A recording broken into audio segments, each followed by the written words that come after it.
Okay, hello everybody. Thank you very much for joining us this morning. Welcome to our live storytelling, Ted's Great Space Adventure. My name is Elizabeth Cunningham and I'm on the Institute of Physics South Central Branch Committee that's organising the events for World Space Week this week. So we're very pleased to welcome you to this live event, and our local author, Liz Avery, who is a super-duper-mega-massive astronomer at the Royal Observatory Greenwich and teddy bear enthusiast. She is going to read her storybook to us this morning, and then at the end there'll be an opportunity to ask questions. So you should, in your window, see a questions area where you can type in questions. So if anything occurs to you during the story, then please just type in your question and I'll ask them to Liz at the end.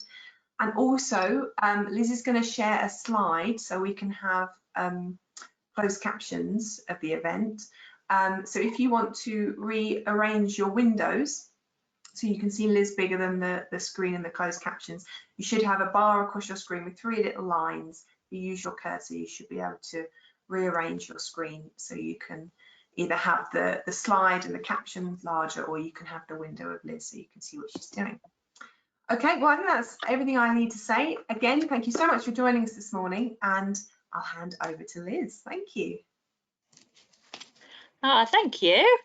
Thanks for having me. It's really nice to be here. Good morning, everyone. Yeah, my name's Liz Avery, and yeah, I am indeed going to read you a lovely story, Ted's Great Space Adventure. Now, before I do that, I've got somebody very special with me who just wants to say a really quick hello. So if you've got your teddy bears with you, or they might not be teddy bears, they might be dinosaurs or any sorts of creatures, just grab them and they can meet my teddy bear, Ted. Hello, Ted. You all right? Yeah. You want to go on an adventure? All right. Where do you want to go? You sure? Okay, well, I'll ask them. Ted would like to go around the entire solar system this morning. It's quite a long way and it's a big adventure. What do you think? Should we go with it? Yeah, all right then, excellent.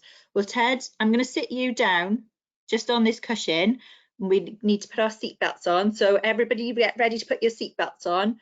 We're going to go click. Okay, we're good. All right, are you ready? Are you steady? Okay, let's go. So this is Ted's Great Space Adventure. Okay. So Ted is no ordinary teddy bear. Ted is an explorer. Ted often sneaks off on super-duper mega-massive adventures. On one night, Ted decided to have a nice cup of teddy tea, a biscuit, and a good think about the next adventure. Gazing out of the window, Ted thought, the night sky looks so beautiful. The planets and stars look like twinkly sky diamonds. I like that one, Ted said, pointing to the sky. No, that one. No, wait, that one. Oh, I don't know. I can't decide, said Ted with a big bear huff. Choosing a favourite can be a tricky business. Suddenly, a great big bear brainwave came to Ted, jiggling jellyfish. I've got it. My next adventure will be a trip through the solar system. Ted jumped aboard the rocket and zipped up the most fancy pants spacesuit you could ever imagine. Beep, chirp, boop. Ursa, the onboard computer, sprang into life. Hello, Ted. Where are we going today? Ursa, we're going into space to see all the planets around the sun so I can pick my favourite, said Ted. Well, in that case, fasten your seatbelt. Zip, click, pop. Ted took a big deep breath, then fired up the engines. The rocket boosters rumbled into action like a hungry bear belly. No adventure can start without a countdown, shouted Ted over the roar of the engines. Are you ready for the countdown? 5, 4, 3, 2, 1. Babe, blast off! Whoosh! Ted, do you want to start somewhere hot or somewhere cold? Asked Ursa. Ooh, somewhere hot, please, Ursa. I'm feeling tropical. Sure, no problem. I'll take us somewhere close to the sun. It might get a little toasty, though. Yikes, not too close. We don't want to roast. Whoosh! The rocket zoomed through space towards Mercury. Mercury is the smallest of all the planets in our solar system, said Ursa. You could fit 16 of them inside planet Earth. Wow! I could race around Mercury in my space buggy super quickly. I think this is my favourite planet, said Ted excitedly. Hold your horses, Ted. We need to have a look at the others before you decide which you like best, bleeped Ursa. Next up on the adventure was Venus. Venus is the hottest planet in our solar system because of a thick layer of gas around it that traps all the heat in like a greenhouse, said Ursa. This has got to be my favourite planet. I love going to hot places on holiday, said Ted. The temperature on Venus can get to a scorching 470 degrees Celsius. That's even hotter than super sausage sizzling temperature, Ursa bleeped. Sausage sizzling temperature? Eek! I want to eat my sausages, not sizzle like them, said Ted. Let's get off this planet. Whoosh!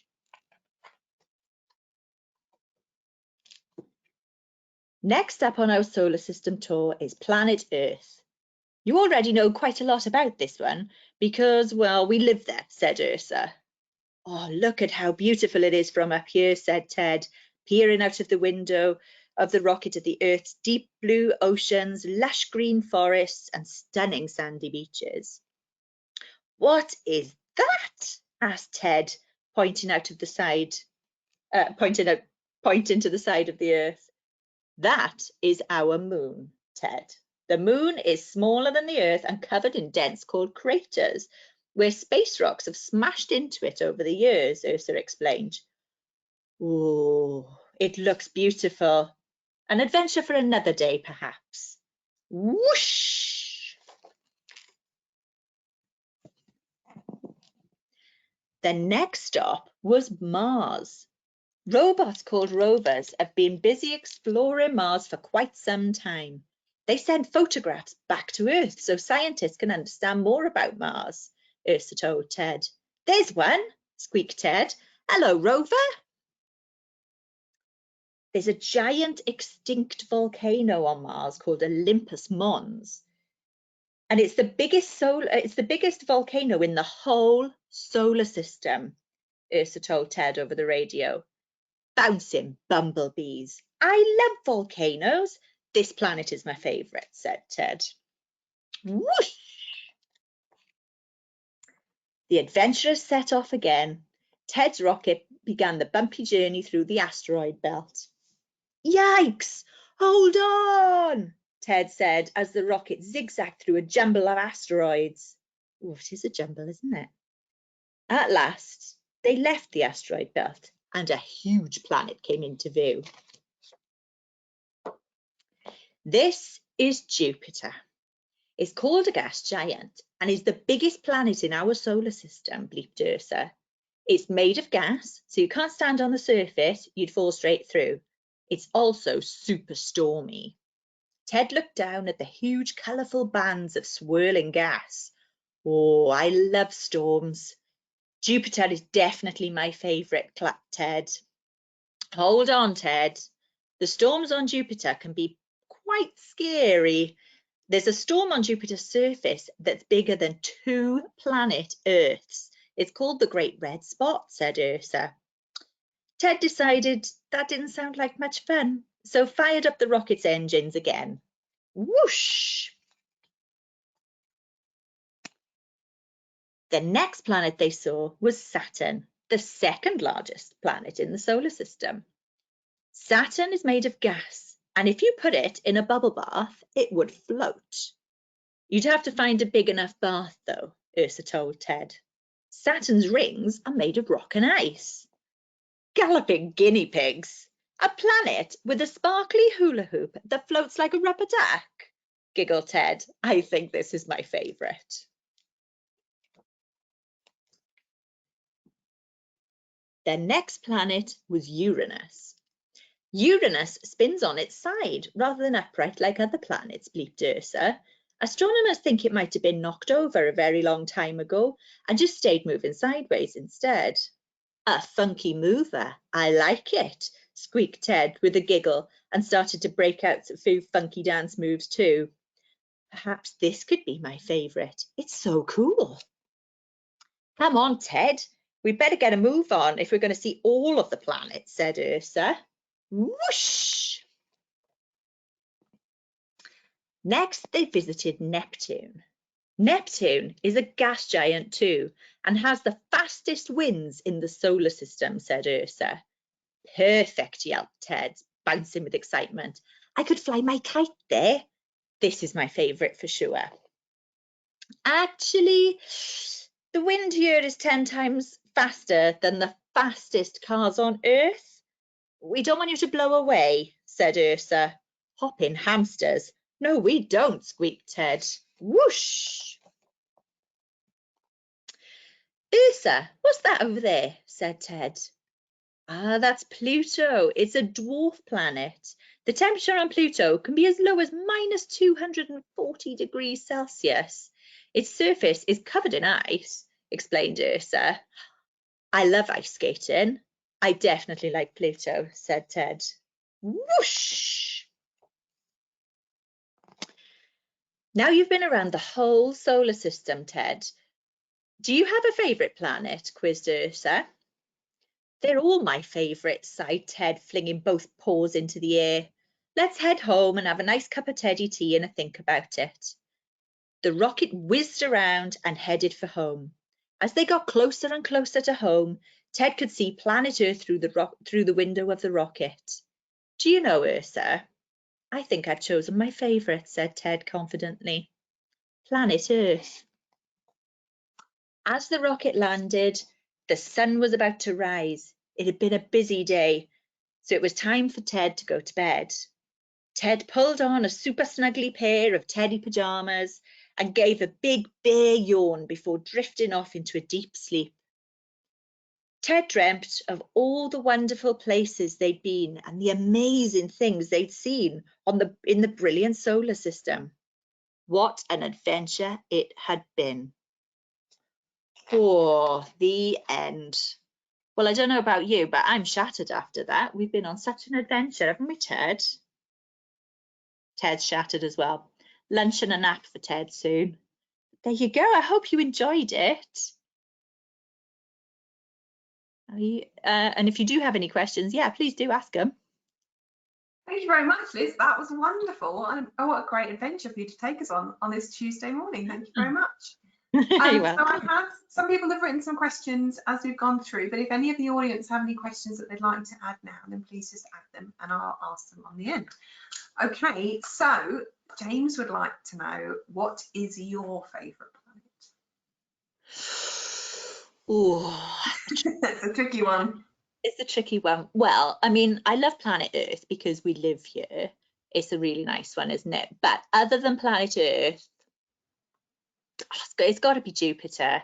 All those lovely colours and all that gas and different bands, and oh, it's a real pretty one. I mean, it's a beast of a planet because it's a big one, but it is really, really pretty. So yeah, I think Jupiter. Jupiter, that's a good choice. Good choice. Yeah.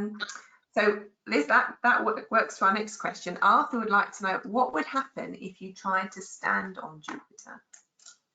Well, so Jupiter is a gas giant, so it's not made of anything solid like building blocks or anything like that. So if you tried to stand on it, you'd actually start slipping through. Oh dear. So it's a lovely one to look at, but not a good one to go and have a look at in person. You wouldn't want to visit it necessarily, stand on it. Good from a distance. Good from a distance. Yeah, good to have a little nosy at from a distance, yeah. Okay, Sarah would like to know, can you live on Mars? Can we live on Mars? Well, no one has yet. And there are things about Mars that make it not a particularly nice place. But there's lots of people that are actually looking into it, and not just with Mars. They've looked into it with lots of different planets. That could we visit them first of all, and then if we could visit them, how long can we stay? And if we could stay quite a long time, could we maybe live there? So maybe one day, but we don't just yet. No one lives there at the moment, although you might have seen it in some films and things. Yeah. Bit chilly, I think, bit chilly. Yeah. Okay, so Jenny has asked, she said, did she hear something about diamonds on Saturn? Diamonds. Oh,